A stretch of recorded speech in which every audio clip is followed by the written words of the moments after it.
There is a very famous American naval leader called Jim Bond Stockdale, who was a prisoner of war during the Vietnam War. He was captured by the Vietnamese and he was kept in prison for 8 years, almost 8 years. He was the highest ranking army officer in the United States during that war between the US and Vietnam. In 1965, Admiral Stockdale was captured together with a number of his soldiers, and they were imprisoned for close to 8 years.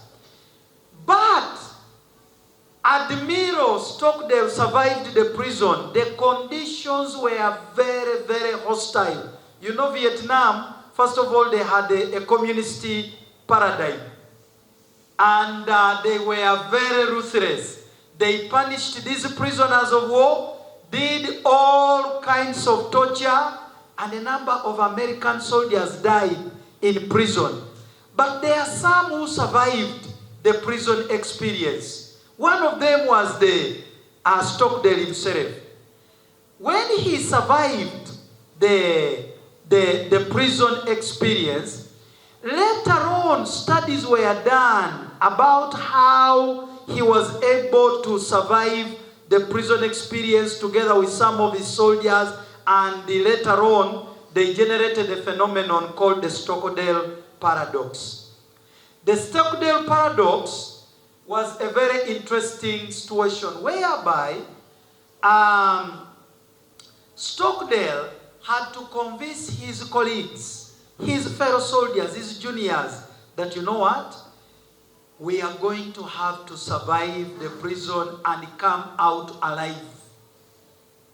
But even as we have that faith that we are going to come out alive, we must face the reality that we may not be released in 1 year time. It might take us longer than we expect. What if it takes us 10 years before they release us? How are we going to survive? And yet every day you are being tortured psychologically, mentally, physically. I mean, you are being subjected to all imaginable kinds of torture. Now, when we talk about that, you may not appreciate it if you've not been a soldier. When you're a soldier, it's very easy to understand what it means to undergo torture. And they do all kinds of things that are unimaginable. Have you heard of where sometimes people confess that he killed someone when in reality he didn't? But because the torture is so much, the pain cannot be contained, he would rather accept, maybe with the hope that his captors might, lessen the what? Lessen the pain. Sometimes those experiences happen in military environments.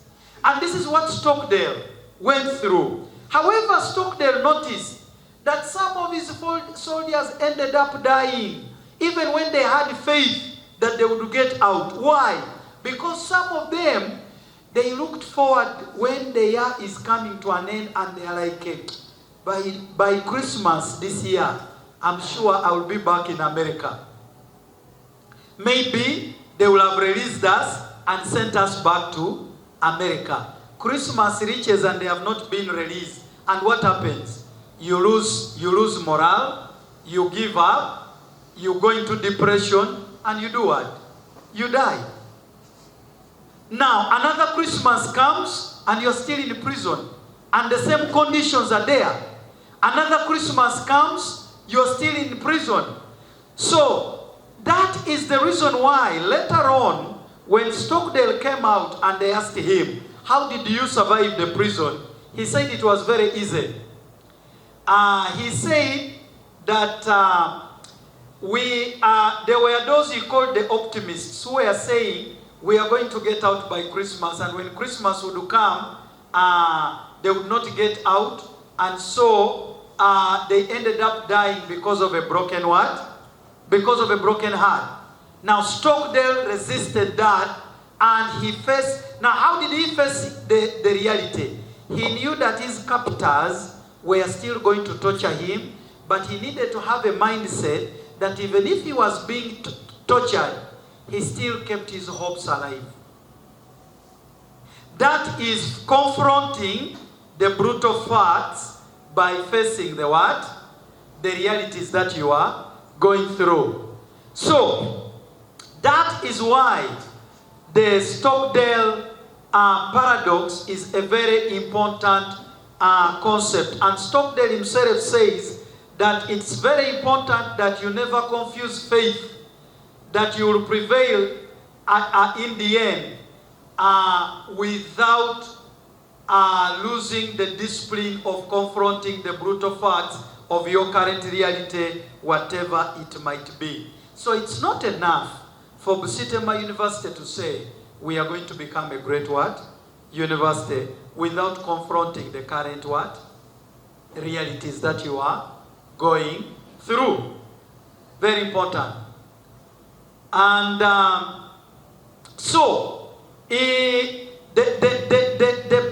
the good to great organizations, they had to exercise what they call the Stockdale paradox, or they had to confront the brutal facts of their organization. For example, if you are not posting profits for your shareholders, first year, second year, third year, fourth year, and you are the overall CEO, what do? You must still confront that reality and see how do you maintain the faith that you are going to post profits and maybe beat the market, but have the courage to confront the realities that you are going through. The hedgehog concept. A hedgehog is an animal, you know it? Yes. A hedgehog is an animal. It has spikes. In Uruguay we call it napupu. Now one of the things I love, even in Ateso, apupu. Now that's interesting. It's real Ateso. So in Ateso it is called apupu. Now in Uruguay we call it napupu. Maybe we borrowed the word from apupu. Maybe from Ateso. Or the other way. In Urugisu, how do we call it? What? Hanapupu. Now that's very interesting. One of the things I love with the hedgehog, I remember one day in primary, I was going to school, and it was very early. No. It was in the evening, I remember, in the night. And as a young boy, I used to love kicking. So I found a coiled thing, and I thought it was a ball. And I used all my strength, and kicked, only to realize I had kicked a hedgehog, and my feet almost got paralyzed because of the spikes. And a hedgehog is a very interesting animal. All it does is to protect its head. And how does it protect the head? It coils and it leaves the spikes outside. Now it's up to you to really relate with the spikes. Now, when these guys did their research, they had a very interesting discovery that just like a hedgehog, do you know that many predators rarely eat hedgehogs, including even a fox? Even if it's a lion, it doesn't matter how much a fox may really want to come and even if it is really starving, at least a hedgehog will not be one of its options to satisfy its hunger. Why? Because the moment a fox comes to try to attack a hedgehog, what does the hedgehog do? It hides its head and now spikes outside, and the fox cannot really feast on spikes. So that is a very simple way of protection for a hedgehog. It looks so simple. Now, in these good to great companies, they identified a very simple concept that could solve their problems and maybe make the companies leap from good to great. And they just simply came up with an easier way of simplifying their problems. They clarified the concept, made it so simple, and later on, Jim Collins called it the hedgehog concept. And but this concept was arrived at through an iterative process where you had the right people engaged in vigorous dialogue and debate, infused with the brutal facts, and guided by questions formed by the three intersecting circles. And I want to go to those three intersecting circles. So those companies that outperformed the market, Jim Collins called them the good to great companies. Then those who remained stagnant, literally performing at the way the market was operating, he called them direct comparison companies. Because, for example, Upjohn was producing the same products like Abbott. But Abbott was outcompeting Upjohn 4 times than the market, as we saw here, 3.98 times higher than the way Upjohn was performing. Same for Silo here. It was directly compared with Circuit City because they were producing the same products. Great Western with Fannie Mae, Warner Lambert with Gillette, Scott Pepper with Kimberly-Clark, then A&P with Kroger. Those were the direct comparison companies. Now, Jim Collins, as he developed his framework, or as he developed his research design, he had some questions that he asked himself. And the first question was, how on earth did a company like Abbott Laboratories, with such a long history of being nothing, specially transform itself into an enterprise that outperformed some of the best-led organizations in the world? Or turn it the other way and say, how on earth could Busitema University, with such a long history of being unknown? Even when you talk about universities in Africa, you will not think about Busitema University. True or false? Yes, but it's also a university. Maybe some years to come from now, some people will be curious to ask themselves, what is it that made Busitema University, that was unknown even in Uganda, to leapfrog all other universities, all other academic institutions, and become the university of choice in the whole of Africa and across the globe?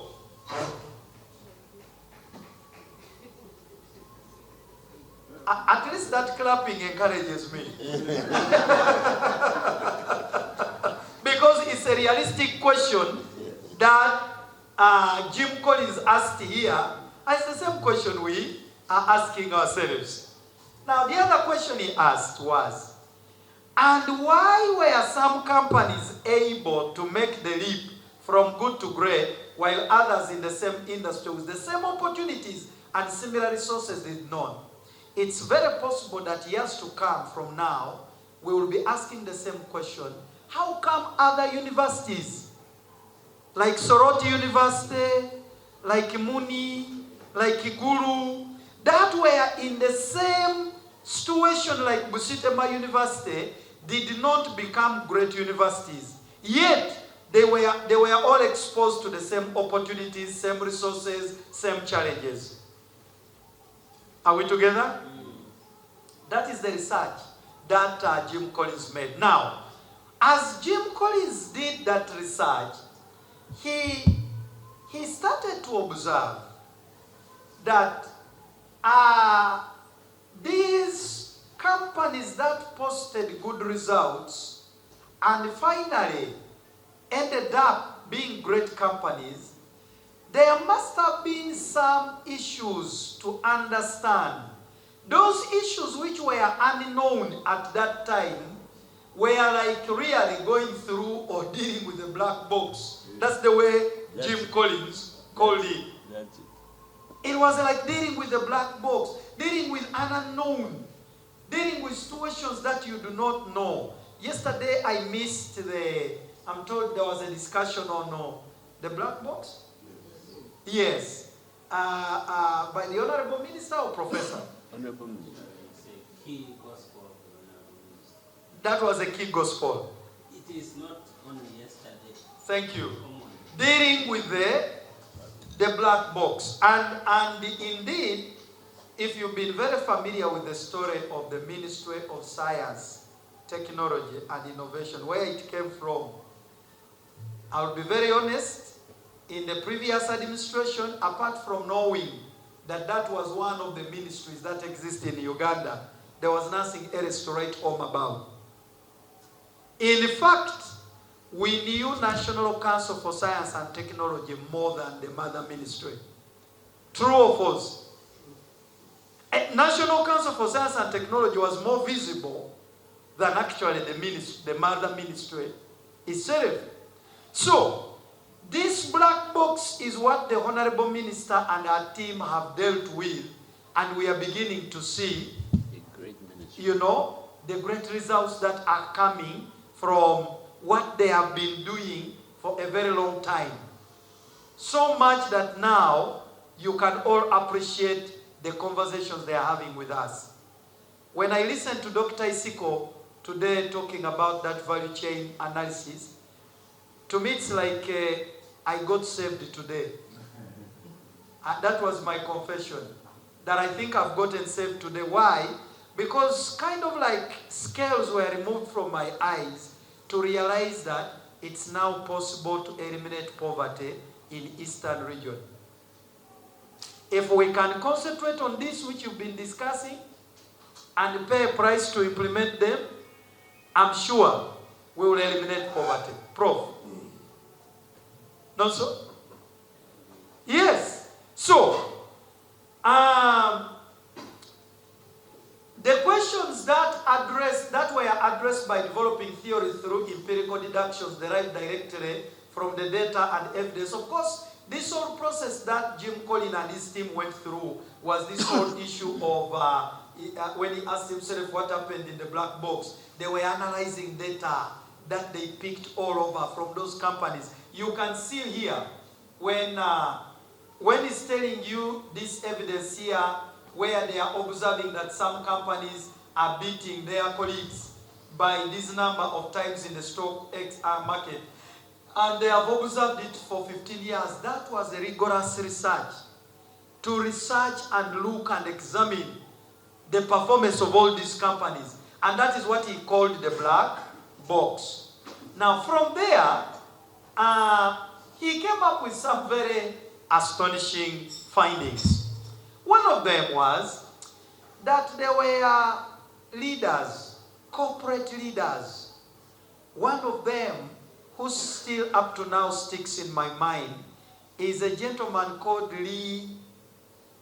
The other name normally defeats me to pronounce well. Iacocca? Iacocca. Yes, Lee Iacocca. If you're a management student, you can't miss that guy.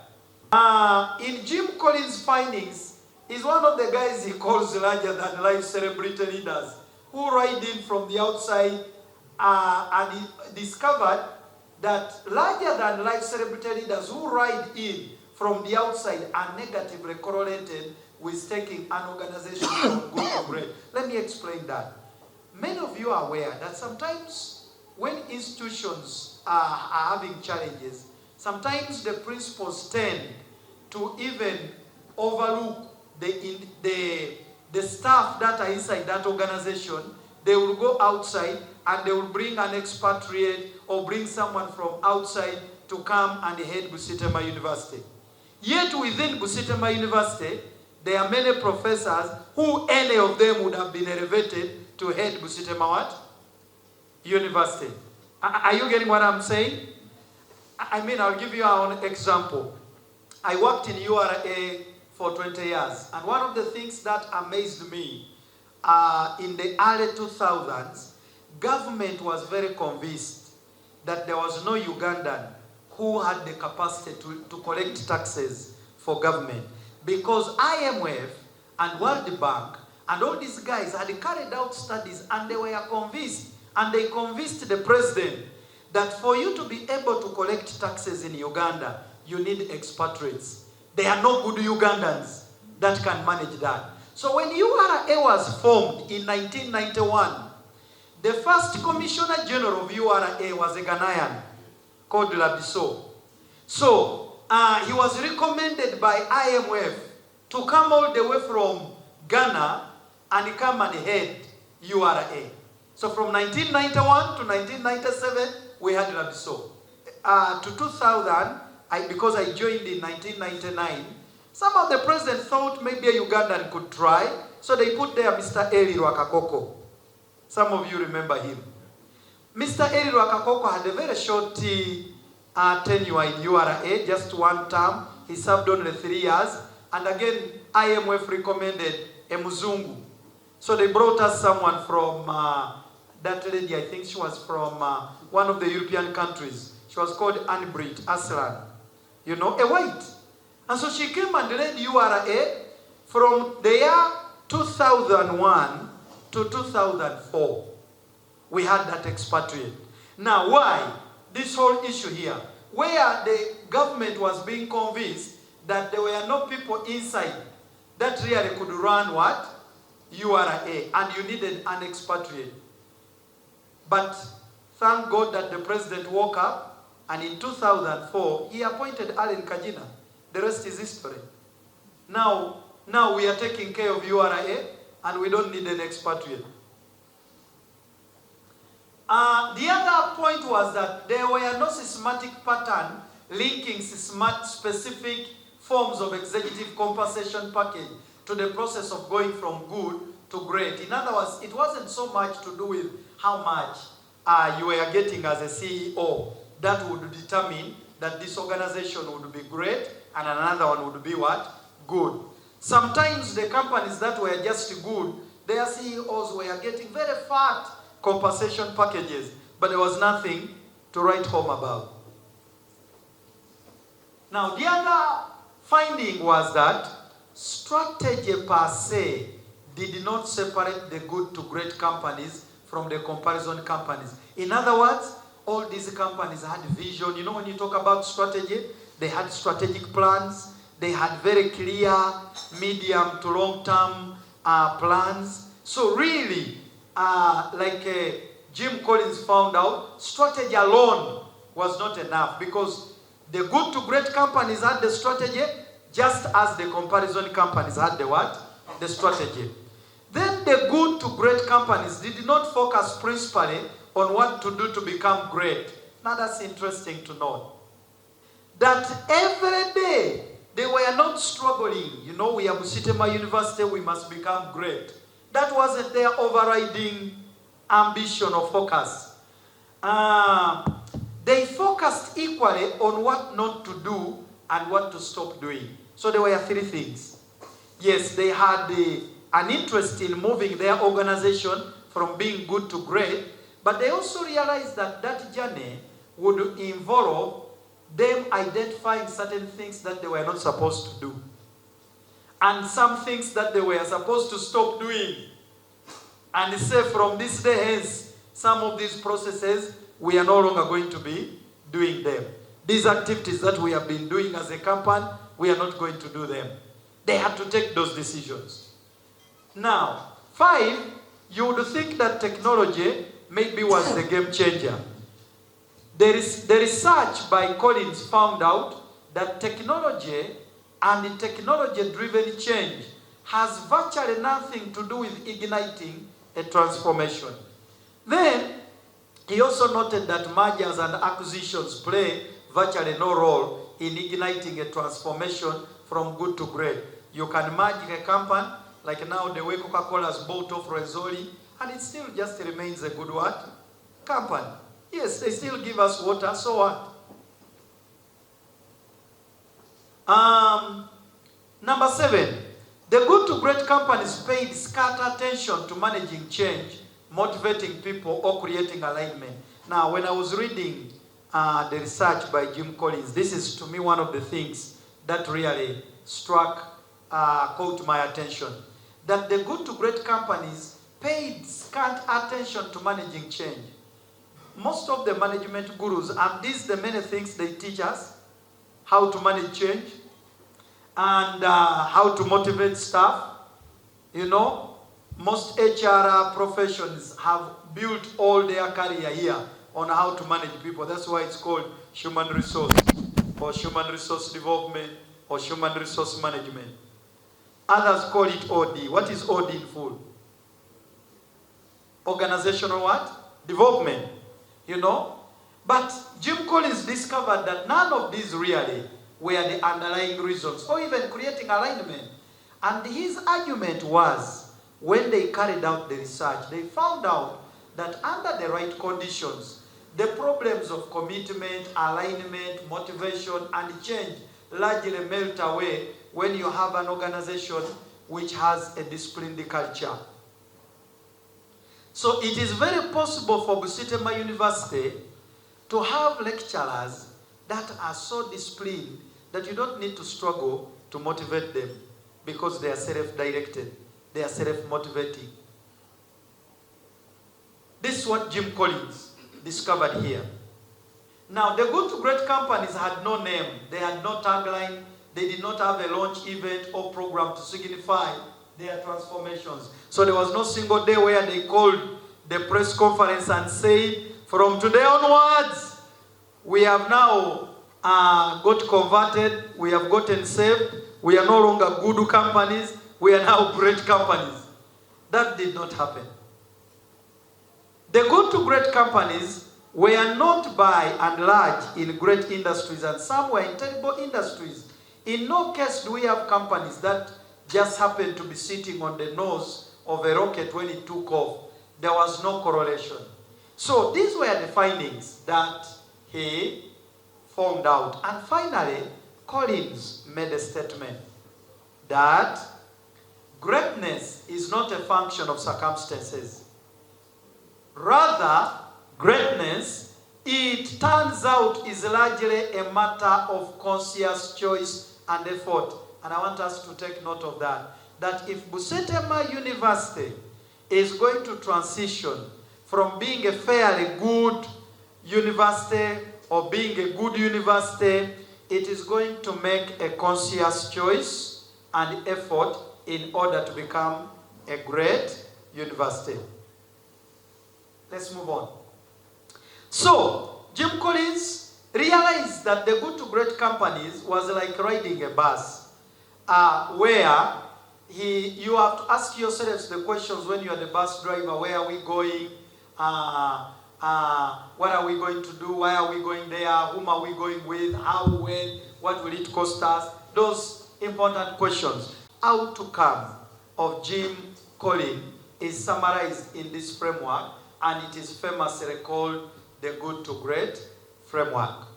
And his findings were that the companies that transitioned from being good and they became great companies, one, they had what he called disciplined people. His findings were that for you to become a great company, there are going to be no miracles. You must have a disciplined people. Two, these disciplined people must discipline themselves in thinking. So they must have disciplined thoughts. But also, they must render themselves to disciplined action. So, you need to have disciplined people who have disciplined thought and they exercise disciplined actions. That is the summary of the findings of Jim Collins.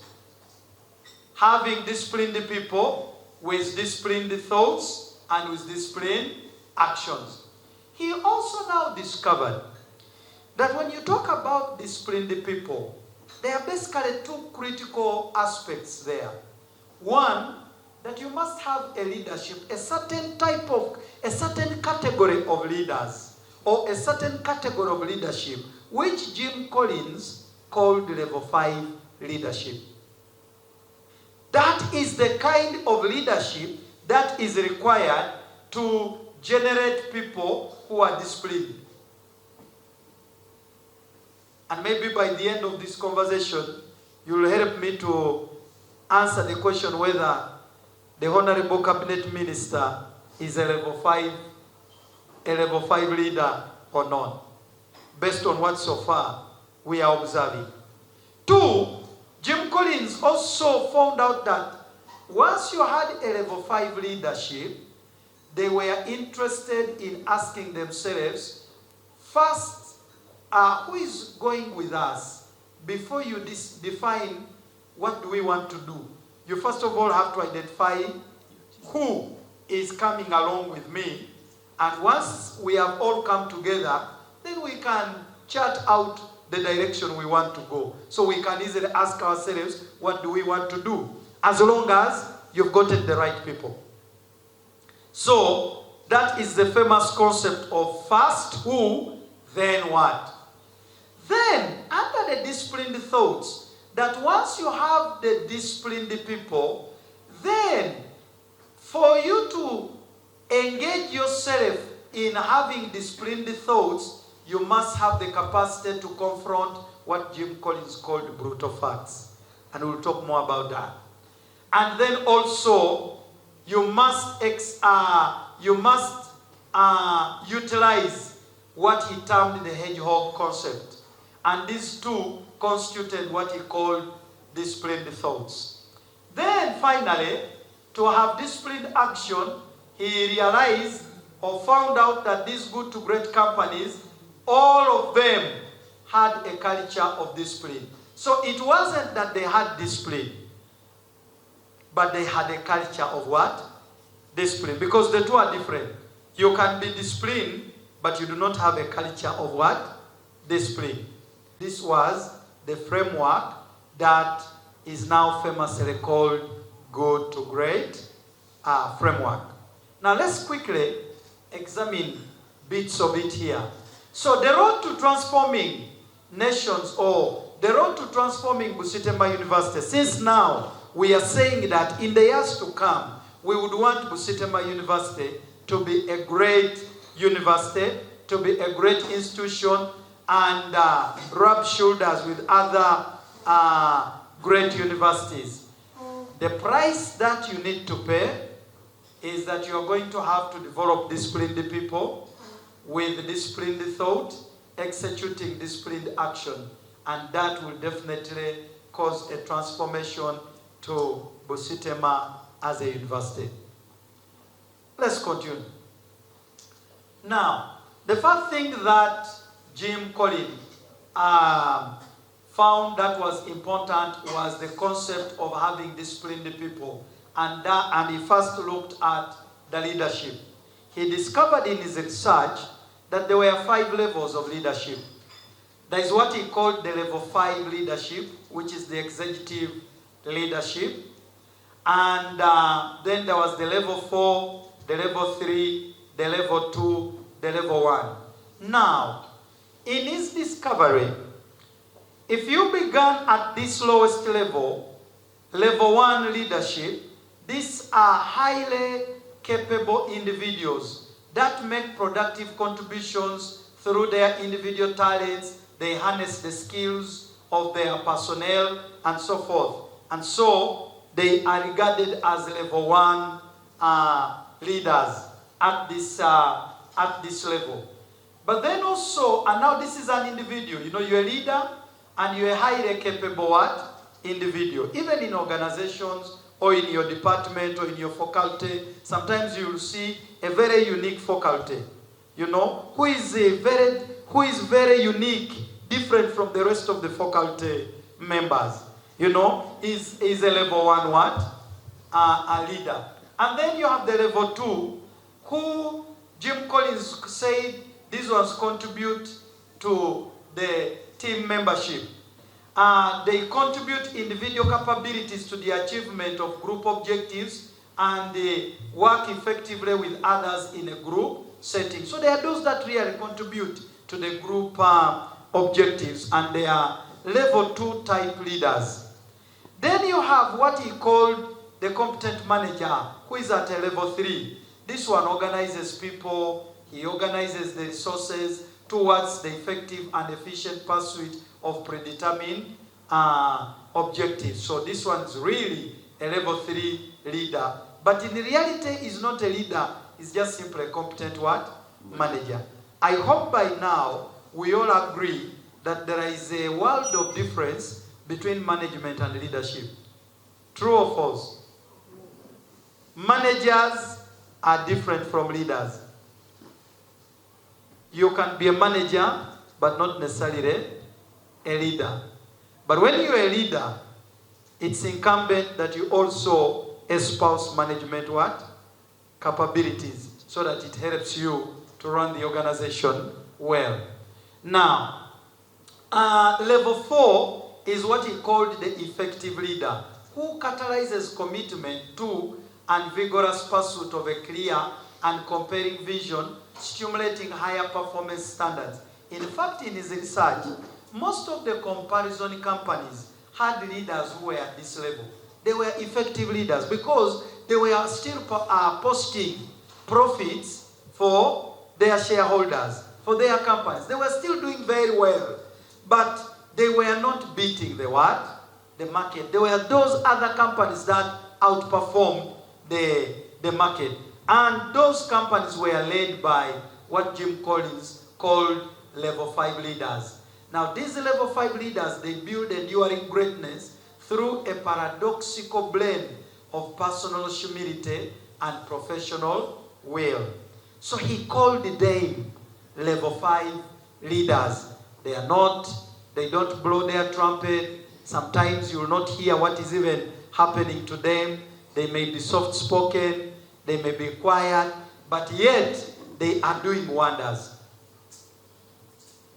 So, these were the two types of leadership models, either a level 5 leader or a level 4 leader.